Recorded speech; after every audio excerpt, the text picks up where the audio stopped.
Hello, I'm Kimberly Miller with University Television Productions. It's not often that we have someone so well seasoned in the studio. This is why I'm honored and excited to be here today with Dr. Claudia Peralta.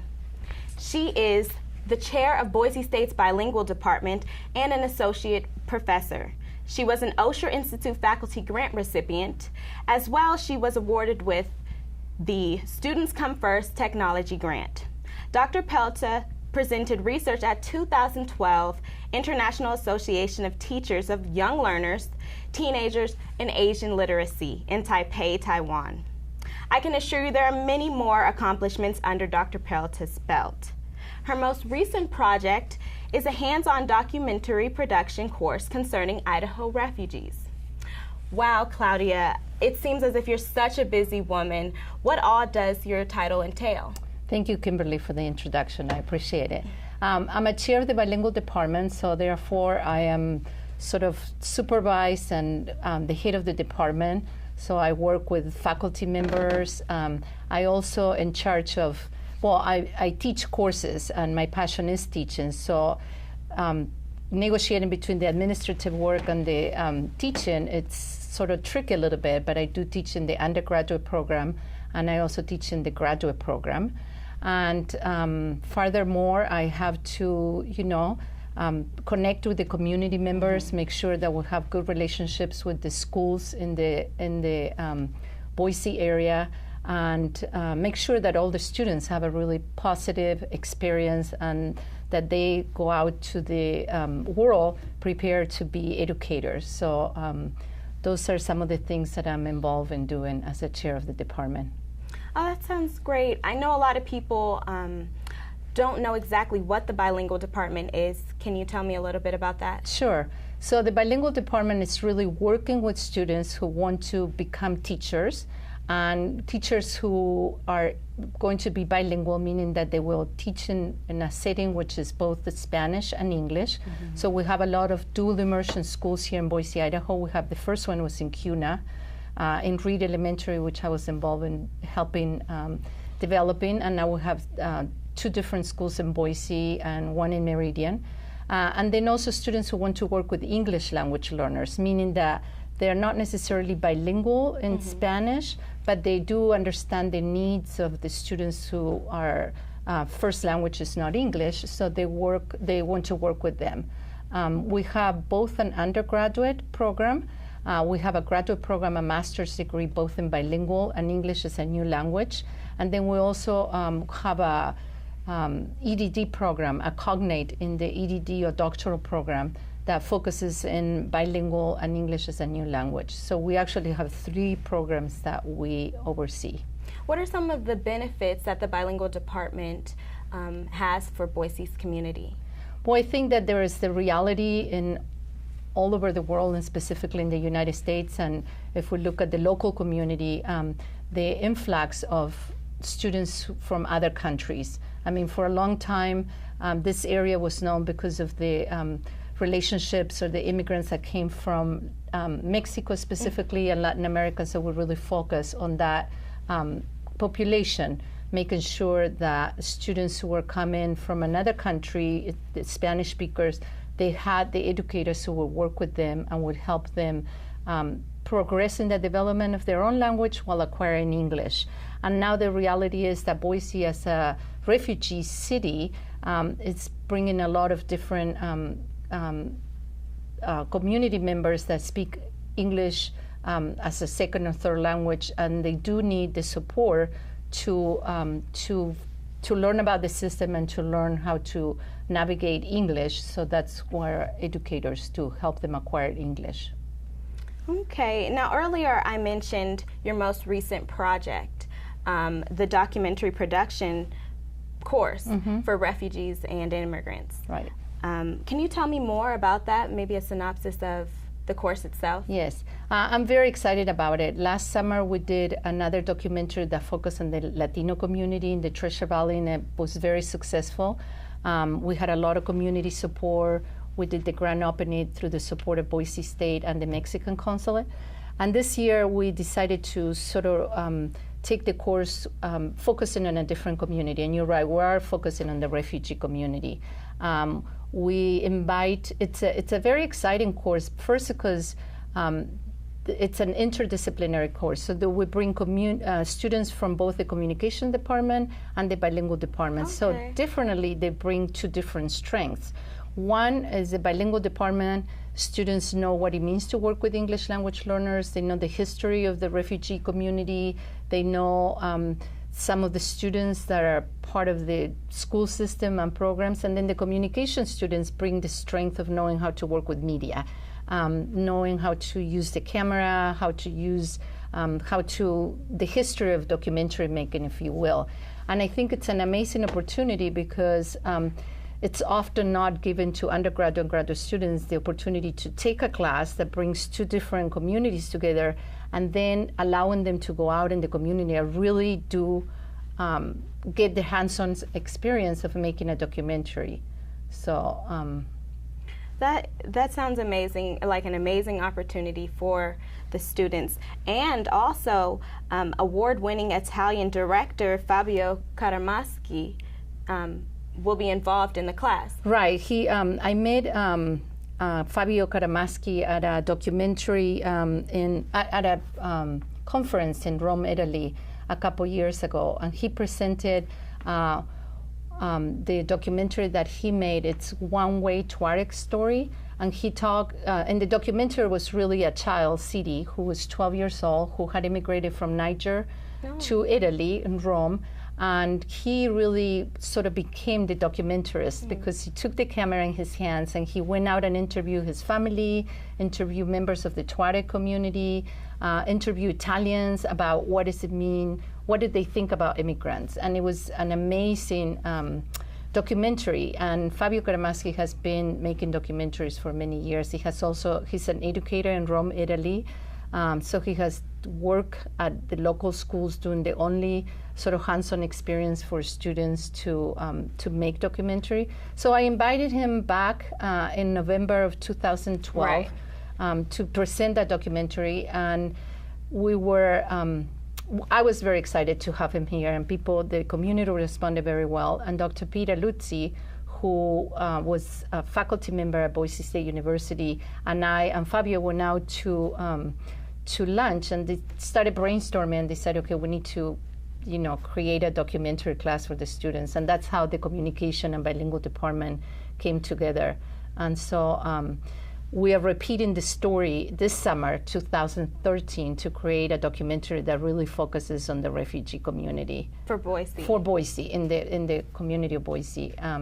I've been doing research for the past 12 months with 2 graduate students, and I've been interviewing refugee students who are attending Boise State University and sort of wanted to know what their experiences is like here in higher education, how are they navigating the system, what are the support system that they have, what are the barriers that they're facing, how is the community view them or support them, what are the things that they would like to see education provide for them. And so I sort of have a history with the community, if you will. For the past year, I've been really focusing on interviewing students. And now we're going to go wider to the larger community and really interview different groups of immigrants or refugees that have come here, that have established themselves, and get to know a little bit more about how they're doing and what are their goals, and what are they doing in the community. So that's what the documentary is going to focus on. Okay, what countries are some of these refugees from that will be involved in the class? There are some refugee students that are going to be participating in the class, but we want to interview as many communities as possible. And there's a wide spread of representation here at Boise. Yes. But and there is also a lot of refugees in Twin Falls, Idaho, which is about 2.5 hours away from here, but we're really focusing on the Boise community just because of logistics. We have refugees from Bosnia, which is kind of the most established refugee community here in Boise, Idaho. Then we're going to interview refugees from Congo, refugees from Nepal, refugees from Karen, which is another country in Africa. We're going to be interviewing refugees from Iran, refugees from Iraq, and we're hoping that we'll have access to other communities, but of course it takes a lot of planning and to make sure that we can have access to it. We have also planned to work to interview different organizations, like Refugees for Hope, that they're working on coming together as a community and doing a lot of sewing to sell their goods to the community. We're also looking at some of the different groups that Global Gardens is another group that they're growing their own vegetables. They go to the Saturday market, they sell their things, and there are other groups also that are doing the same kind of thing. They're, getting some piece of land and they come in together as a community and they work it and they sell their goods. There are other groups that are really working from a local sort of homegrown idea of bringing in people to work in kitchens, to prepare food, and to help them acquire the skills to develop and to become sort of chefs or cooks or kitchen workers. So they sell what they produce to the local communities, like they sell it at Whole Food, at different places. So, when you're filming or when you're finished filming, do you have any idea what the documentary name will be? No, and up to Fabio? Yeah. No, actually, it's up to the students. Even though I do a lot of the groundwork, just because I'm here and Fabio is flying from Italy towards the end of June, we really get the students involved in the process. It is a very hands-on class, and it's a very much like an ethnographic course, if you will, a sort of a research course, qualitative research course also, because we bring the students together, and again, we're talking about two different communities, the communication and the bilingual students who don't necessarily come and work together often. So there is a developing the sense of community for them and trust, and that we help them develop during the first week. But also we want them to decide who are they going to be interviewing, so who do they want to focus on. We help them and sort of scaffold the idea of what are the interviews questions that you're going to ask. So we talk a lot about the community, the members that we're going to interview, but we tell the students that they have to go out and research these interviewees as much as possible and then come back to class with some of the questions that they would like to ask. So we talk a lot about are these appropriate questions or not, and we also, with refugees, we have to be very careful because of their trauma that they may have suffered. So we have to be really careful on the kind of questions. And then throughout the class, we also develop the theme together. So it's not like we have a really focused idea of what the documentary would look like. As we start viewing the interviews and look carefully at what the data that we have, the students develop the themes that come out or are lifted for the documentary. So they will be the ones deciding on the title. Okay, very hands-on. Yes, very indeed. hands-on. Now, you said Fabio resides in Italy. Yes. So how hard was it getting him to come out to be involved in the class? Well, I think it's because his desire and his drive to really learn about different communities. He has done a lot of work around the world and a lot of documentaries. And when we presented the idea, he was very excited about getting to know Boise more because he really didn't know Boise. Yeah. And once we start talking about it, and I think Dr. Peter Luzzi and myself being here and working with him, he really got to discover and got to become involved and learn a lot more about Boise. And he's a very inquisitive person, so he learned about the Latino community, the Basque community, and then I had kind of talked a lot about the refugee community. So get him to come back the second time didn't take that much work. But I have to say that Boise State University has been great in their support. There are different organizations that have provided the funding. The extended studies program has been excellent. The summer program also. So there is a lot of, it's not just me, there's me working with a lot of different organizations within the community that are making it possible for Fabio to come back. Okay. Yeah. How do you personally feel you'll be involved with the class? Well, I'm going to be there every day. We are Monday through Friday, 5 p.m. to 8 p.m. But however, that doesn't really follow through because we work on the weekends, we're here early, late. There's a lot of hands-on, meaning that you have to interview people when they're available. Right. So I'm always here and with the schools, with the students and with Fabio. Furthermore, I'm doing a lot of the before the class work in interviewing and making sure a lot of different organizations are willing to participate, connecting with a lot of high school students, BSU students, and I'm also giving the students a lot of the kind of the historical and information about the refugee. What is a refugee? How is a refugee defined? What are the organizations? All those pieces about the content, it's my responsibility. And the hands-on or more the form, it's the new faculty member that's going to be here that's coming to help Dr. Orsito, and then and Fabio Karamanski will put in the form of the class. So we're really working together. To participate in this course, do you have to be a refugee or an international student or bilingual? No. Anyone is welcome. Yeah, anybody's welcome. I do love the idea that we have communication students because they bring something that the bilingual department students don't have, the knowledge of how to work with the media. But students from any major are welcome to sign up for the class. You can sign up as an undergraduate student or you can sign up as a graduate student.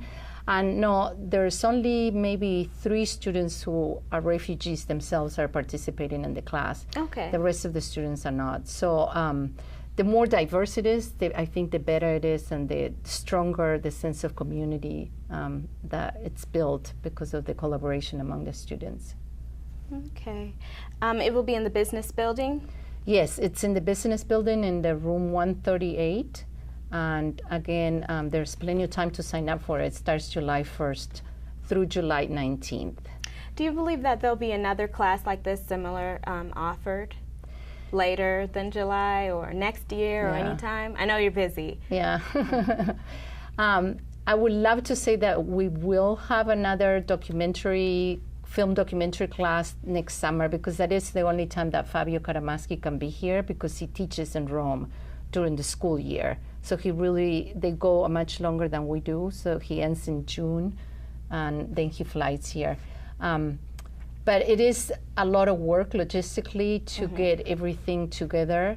I have worked for the past year trying to get this class together, talking to different organizations, making sure that summer school and extended studies, and it takes a lot of work to put it together. And I don't know if I want to say that for sure we'll have it next summer, but maybe across time we will produce. We will, have another film documentary class. That sounds amazing. Yeah. How is it going to be set up? Like, is it day one, you just come in and we're working on the documentary, or do they just get thrown into it, or are there any steps to teaching how to form this documentary, or?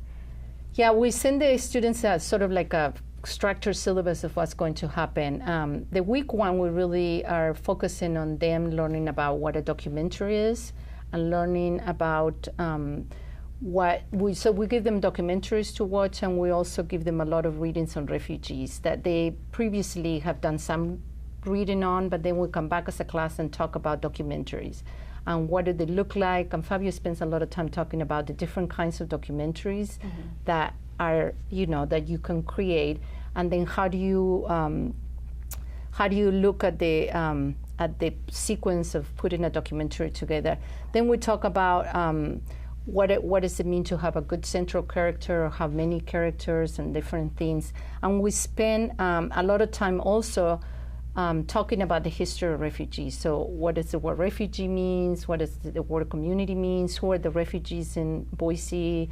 What's their history here? I mean, a lot of the historical part of, who are refugees and how they have come here to Boise, and why is Boise a refugee city, et cetera, et cetera. So Fabio and Dr. Cito and I are working together to present the documentary piece and also the component of the content of the class, if you will. So we spend a lot. There's a lot of team building that has to happen. Again, you bring in two different sets of students that have different expertise, and you have to make them feel comfortable. And they're working very closely together for 3 weeks. So they have to trust each other. They have to lean on each other. And so there are a lot of work that we do on building a team, that sense of community. So when somebody's holding the camera, when somebody's asking the questions, when somebody wants to change halfway, that they trust each other that they're doing it because it's the best option. And then we want them to do a lot of hands-on experience. So we sort of start playing with how we get them prepared to use the camera, to look at different characters and TV shows and documentary. How do the questions asked? What does it look like? Because again, the bilingual students don't have the expertise or the knowledge, or they never have held a camera before. And so for them, it's a new territory. And sometimes that could be intimidating, so you want to build that sense of comfort. The second week, we spend a lot of time talking about, again, the history of the refugees, but also talking about who do we want to interview, what's the list of interviewees that we have, how we're going to get in touch with them. And that's when they do a lot of the legwork about learning about the communities that we're going to interview, or the refugees that we're going to interview, and coming back with the sort of questions that we're going to ask. And then from the second week on, we launch into setting up the interviews. So again, even though we're only 5 to 8, but we may be interviewing on the weekend, going to the Saturday market, going to different places. And then the second week, when we come back to the classroom, we're spending a lot of time looking at the interviews, reviewing what we ask. Sometimes the students are not aware of the length of the interview. If you interview somebody for 40 minutes or an hour, how long does it take to transcribe all that information? What does it mean? How much are you going to use? So, and we talk about what are the positive things that happened during the interview, and what are the things that didn't go so well, what are the things that we need to, work on. We also, because it is, we're going out interviewing all the time, we do a lot of practicing who's going to, take the cameras, who's going to download the video, who's going to be in charge of the lights. So there's a lot of behind the scene work that we have to do.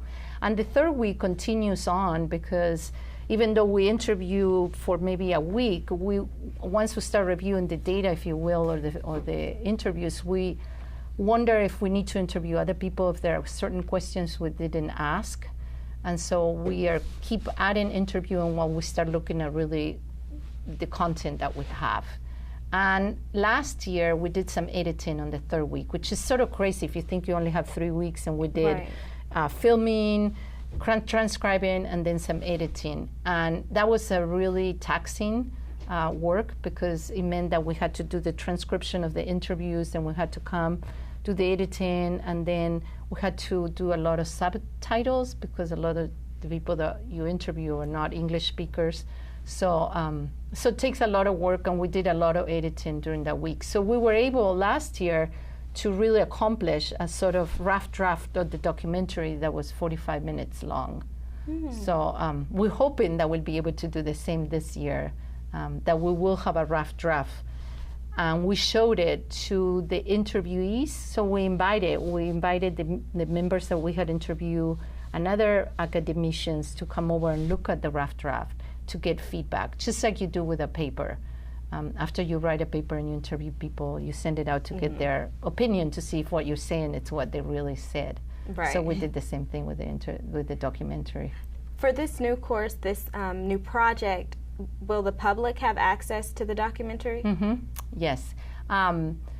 What we do is we did the rough draft, then I was able to secure some funds to pay Fabio Karamanski to finish editing the documentary. And so that's what I'm doing right now. I'm part of the OSHA grant, is securing funds for his editing afterwards. So then he will send it back to me, and we did a grand opening, and we want to do a grand opening where we involve the community members, the interviewees, academicians, students, and we sort of show it to the whole community and have a panel. We would like to have a panel that be able to talk about what does this mean, where do we go from here, what are the perspective on it, and we get the audience to really give us feedback. And then we will put it on YouTube, like the Latino community in the Treasure Valley, Idaho, is going to be on YouTube by this weekend. So everybody in the community and everybody in the world will have access to that documentary. And we will do the same with the refugee documentary. It's such an amazing opportunity for Boise State students. What is the goal time, the goal date for it to be broadcasted and just completely finished, or is it kind of? Well, last year we ended in June, and then it took us about April to have the final product. Okay. This year we have a little bit more experience of what it takes and the kinds of resources we need. So we're hoping that maybe March, April, or earlier, we'll have the grand opening or the screening for the documentary. Thank you, Dr. Peralta. Unfortunately, that's all the time we have for today. For more information on the course or the Bilingual Department, feel free to contact Dr. Peralta at 208-426-4438, or you can email her at claudiaperalta@boisestate.edu. For UTP News, I'm Kimberly Miller.